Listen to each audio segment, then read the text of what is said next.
13,8 milliards d'années. C'est l'âge de notre univers à l'heure où cette vidéo sort, et pour une centaine de millions d'années encore.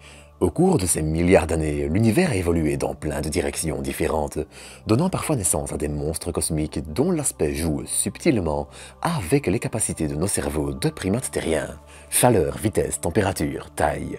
Aujourd'hui, je vous propose de découvrir avec moi les plus grands records de l'univers à travers des objets défiant littéralement le possible. Après vous avoir invité à vous abonner et activer la cloche, bien évidemment. Sur ce, pour commencer le voyage, je vous propose de commencer modeste et parler de trous noirs. Bon alors, vous le voyez venir, pas n'importe quel trou noir, mais avant d'en parler, j'aimerais ouvrir une mini parenthèse qui s'applique à tous.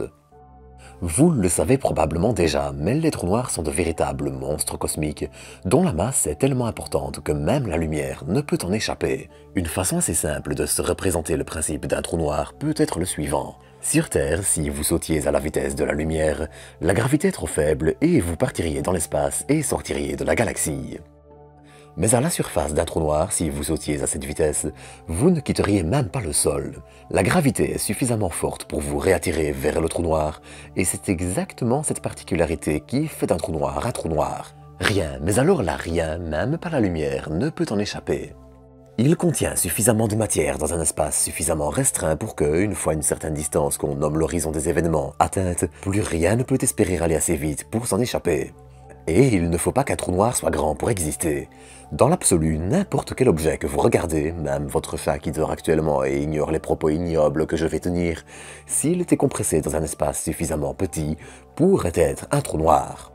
Si, en général, il faut des cataclysmes ou de grandes quantités de matière pour en créer un et que les événements menant à leur création sont multiples, le plus petit trou noir naturel connu, lui, ne fait qu'environ 4 masses solaires, et son horizon des événements, la limite dans l'espace à partir de laquelle la lumière ne peut plus s'en échapper, doit faire environ dans les 2 km. Et ce petit joueur est loin, mais alors très loin, de détenir le record du plus grand trou noir. Pour ça, il faut changer complètement d'échelle et partir à plus de 10 milliards d'années-lumière d'ici, soit à peu près 473 000 milliards de bananes. C'est en effet là qu'on trouve TON 618. Et TON 618, c'est un véritable colosse trônant au centre d'une galaxie dont il domine littéralement l'existence.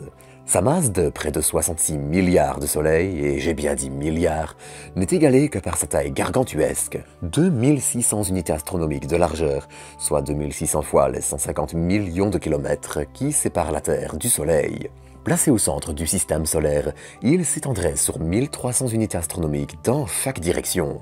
À titre de comparaison, Pluton, elle, ne se situe qu'à une quarantaine d'unités astronomiques du Soleil en moyenne. En plus de ça, TON 618 est aussi un quasar. Pour faire simple, un quasar est un trou noir supermassif, comme on en trouve au cœur de la majorité des galaxies. La particularité des quasars, c'est qu'ils émettent énormément de luminosité grâce aux grandes quantités de matière proche d'eux, qui est accélérée et chauffée à proximité. Et pour briller, TON 618 brille. On parle ici de l'intensité de 140 000 milliards de soleils.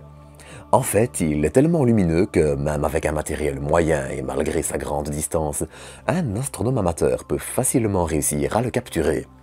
J'en suis la preuve. D'ailleurs, si vous êtes intéressé par du matériel astro, lunettes, télescopes, météorites et autres, vous pouvez toujours faire un tour chez AstroShop via le lien en description. Mais là, je digresse. Car si TON 618 est le trou noir le plus massif connu, il n'est même pas encore l'objet le plus lumineux de l'univers. Ce titre, lui, revient à un autre quasar, J0529-4351. Situé à 12 milliards d'années-lumière de la Terre, il brille près de 5 fois plus que TON 618, soit comme environ 500 000 milliards de soleils. Même s'il est près de 3 fois moins massif que son grand frère, environ 17 milliards de masse solaire, c'est l'énorme quantité de matière située à proximité qui le fait briller à un tel niveau. Chaque jour, c'est l'équivalent du Soleil qui est englouti par ce monstre cosmique, soit environ 193 millions de milliards de bananes à chaque seconde. Autant vous dire qu'entre la luminosité et la chaleur, l'univers à proximité des quasars est tout sauf l'image généralement calme qu'on peut se faire de l'espace en général. Et pourtant, ce n'est même pas là qu'on trouvera le record de chaleur. Bien que ce dernier ait été battu par du matériel humain, à savoir le grand collisionneur de Hadron, avec 500 000 milliards de degrés pour quelques atomes, la nature n'est pas non plus en reste. En fait, en général, ce sont les noyaux des étoiles qui détiennent ce record. Alors que le cœur de la nôtre, le Soleil, ne chauffe qu'à environ 15 millions de degrés, et que le quasar le plus chaud connu flirte avec les 10 000 milliards de degrés, la température au cœur des étoiles peut s'avérer bien plus chaude. En effet, pour le résumer simplement, lorsqu'une étoile arrive en fin de vie, la fusion nucléaire se fait avec des éléments de plus en plus lourds, hydrogène en hélium, hélium en carbone et ainsi de suite, les étoiles les plus massives allant jusqu'à produire du fer. Sauf que, plus les éléments que le cœur de l'étoile fusionne sont lourds, plus il y a d'énergie dégagée. C'est cet effet qui provoque la pression de radiation, qui vient compenser la gravité et faire gonfler une étoile en fin de vie. Mais c'est aussi extrêmement chaud. Pendant les dernières étapes de leur vie, qui ne durent en moyenne qu'une journée dans le cas de la fusion du silice en fer, une bagatelle à l'échelle des centaines de millions d'années de vie d'une étoile massive, eh bien, la température explose, probablement proche des 100 000 milliards de degrés Celsius, bien plus chaud que les 10 000 milliards du quasar le plus chaud. Ce qui m'amène justement à la plus grande étoile connue, UY Scuti, qui est 1700 fois plus large que le Soleil, malgré le fait qu'elle n'en fasse qu'entre 25 et 40 fois la masse. Située à environ 5900 années-lumière en direction de la constellation de l'Écu de Sobieski, elle approche tout doucement de la fin de vie et a démarré la fusion de l'hélium. Ça signifie qu'au cours des prochains millions d'années, elle va encore considérablement grossir. Mais le record le plus impressionnant, lui, est un niveau au-dessus. Pour ça, il faut néanmoins prendre un peu de recul par rapport aux étoiles et même aux galaxies. Car les étoiles, les trous noirs et les galaxies dont je vous parle depuis tantôt sont des naines aux échelles cosmiques. Tous font en effet partie de galaxies sans commune mesure avec les plus grandes connues. Et avec un diamètre d'1,7 million d'années-lumière, la galaxie ESO 383-76 est la plus large connue, près de 17 fois plus grande que les 100 000 années-lumière de la Voie lactée. Et pourtant, elle n'est rien à l'échelle de la plus grande structure de l'univers. Vous le savez peut-être déjà, mais les galaxies ont souvent tendance à être liées entre elles gravitationnellement. Tout comme la Voie lactée et Andromède constituent un groupe local rempli de galaxies naines satellites, elles ont aussi tendance à s'organiser en amas galactiques qui eux-mêmes forment des super-amas, qui forment des objets comme Kipu.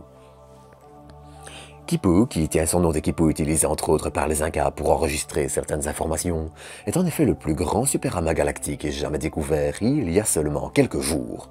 Et il est énorme. S'étendant sur 1,3 milliard d'années-lumière, il contient tellement de galaxies qu'on parle de près de 200 millions de milliards de masses solaires, qu'on peut abréger en 200 billiards répartis sur 400 billiards d'étoiles. Autant vous dire que les seulement 100 milliards d'étoiles de la Voie lactée font pas la figure.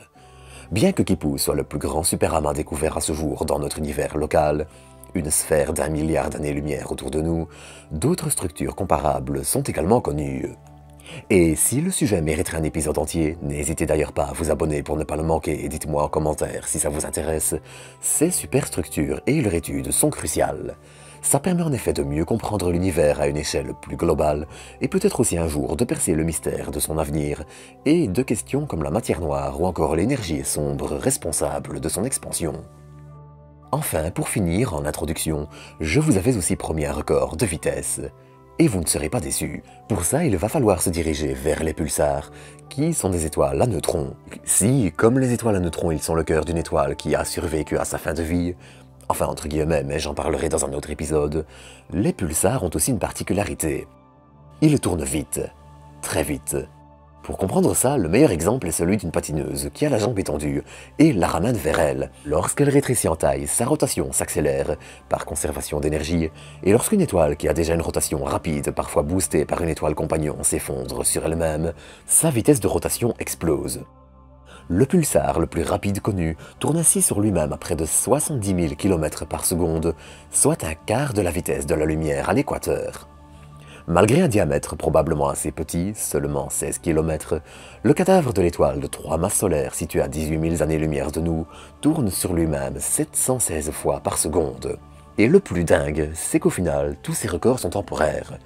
Alors qu'on en apprend de plus en plus sur l'univers, on va probablement encore découvrir plus chaud, plus grand, plus extrême, repoussant à chaque fois encore un peu la limite du possible. Mais ça, j'en reparlerai encore. Alors en attendant, eh bien, c'est ici que je vais vous quitter pour aujourd'hui. Et comme d'habitude, eh bien, je vous souhaite une bonne soirée et je vous dis à bientôt pour de nouvelles doses d'espace.